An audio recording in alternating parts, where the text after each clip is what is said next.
Hello everyone at maligayang pagpanonood sa aking channel.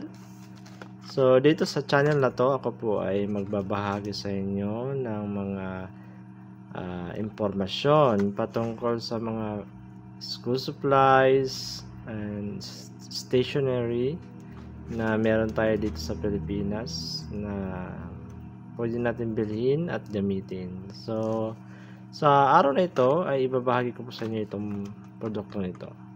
So disclaimer lang po, hindi po ako endorser or promoter ng mga brand na ito.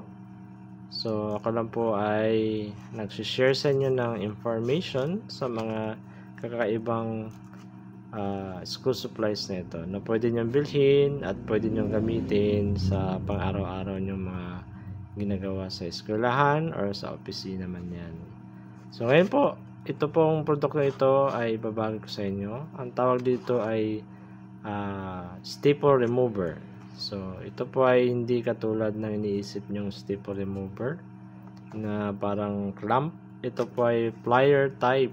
So ito po, nasubukan ko na po ito, pero ipapakita ko po dito sa inyo ang produkto nito na talagang effective po siya na pang tanggal ng stapler or staple wire sa mga papel na may staple wire.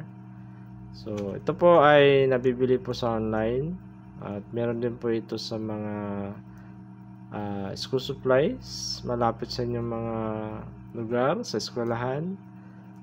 So mura lang po ito, siguro mga more or less 50 pesos and above per piece.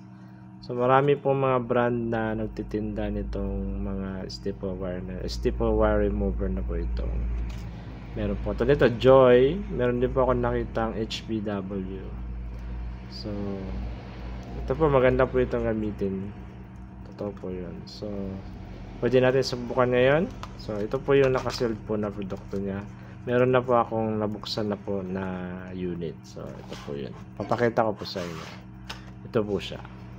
So kung titignan nyo, purong metal po siya, stainless. Pero po siyang parang mga ipit dito, ang staple wire para matanggal.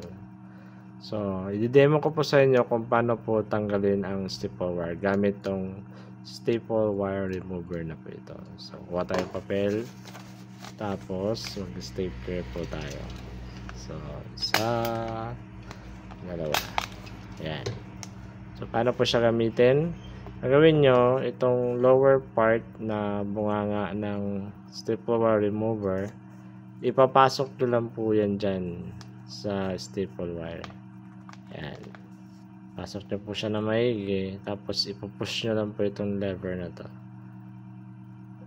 Pag ginanyan nyo, tanggal lang po siya. Ganyan po siya.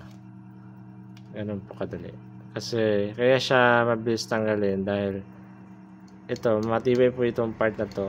Pagka pinush nyo po yan, magbe-bend po yung staple wire at aangat po siya. Matatanggal po siya sa pagka-staple niya.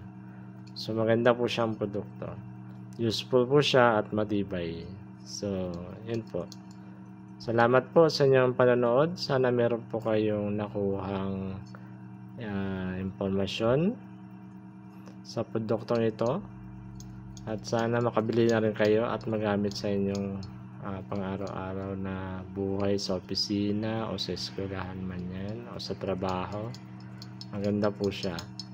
So maraming salamat. Again, meron pa akong link na ilagay po sa description kung kayo po interesado na bumili sa produktong ito. So, ayun po. So, nais ko lang pong magpasalamat sa inyo sa mga nanonood. Huwag niyo pong kalimutan na mag-like, mag-share at mag-subscribe po sa akin channel para po sa mga susunod pang mga videos tungkol sa mga stationery or office supplies or school supplies dito sa Pilipinas. Maraming salamat. Goodbye. See you next videos.